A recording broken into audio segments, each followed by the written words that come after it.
오늘 박근혜 대통령이 국가안전보장회의를 주재했습니다. 사드 문제와 관련된 내용이었습니다. 이 자리에서 비난과 저항에 대통령이 흔들리면 나라가 불안해진다라고 말했습니다. 어떤 상황에도 국가와 국민을 위해서 군 최고 책임자의 역할을 다하겠다라고도 말했습니다. 청와대 취재하고 있는 박순표 기자 나오십시오. 네, 청와대 춘추관에 나와 있습니다. 네, 박 대통령 발언 자세히 전해 주시죠.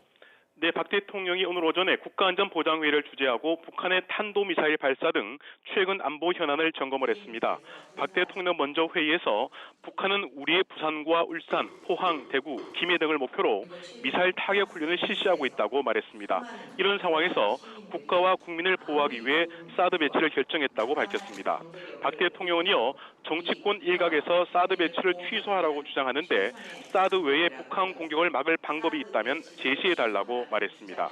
그러면서 사드 배치가 정쟁화하고 재검토까지 몰고 가서는 안 된다고 강조했습니다.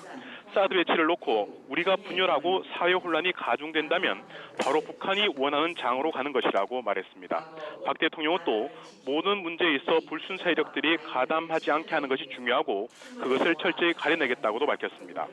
박 대통령은 이어 강요들도 비난이 무섭다고 피해가지 말고 국민들에게 소상히 말씀드려 협조와 힘을 모을 수 있도록 해야 한다고 강조했습니다. 그러면서 자신도 비난과 저항을 받고 있는데 이 상황에서 대통령이 흔들리면 나라가 불안해진다며 어떤 상황에서도 국가와 국민을 위해 군 책임자로서 역할을 다할 것이라고 말했습니다. 네, 박 기자, 비난과 저항을 받고 있는데 흔들리면 나라가 불안해진다라는 발언이 최근에 우병우 수석 의혹 제기가 있으면서 그 문제에 대해서도 언급을 한 것이냐라는 해석이 나오고 있는데 어떻게 들었습니까?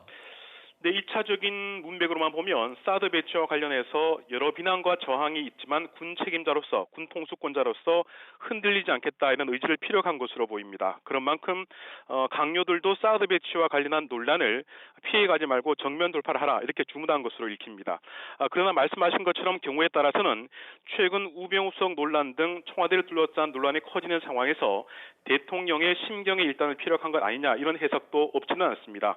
그건 해석 여부에 따라서 달라질 것으로 보입니다. 다만 문맥으로만 놓고 본다면 대통령 모두 발언에 나타난 문맥으로만 본다면 사드 배치를 둘러싼 논란으로 한정시키는 것이 바람직해 보입니다. 네, 청와대 취재하는 박순표 기자에게 들었습니다.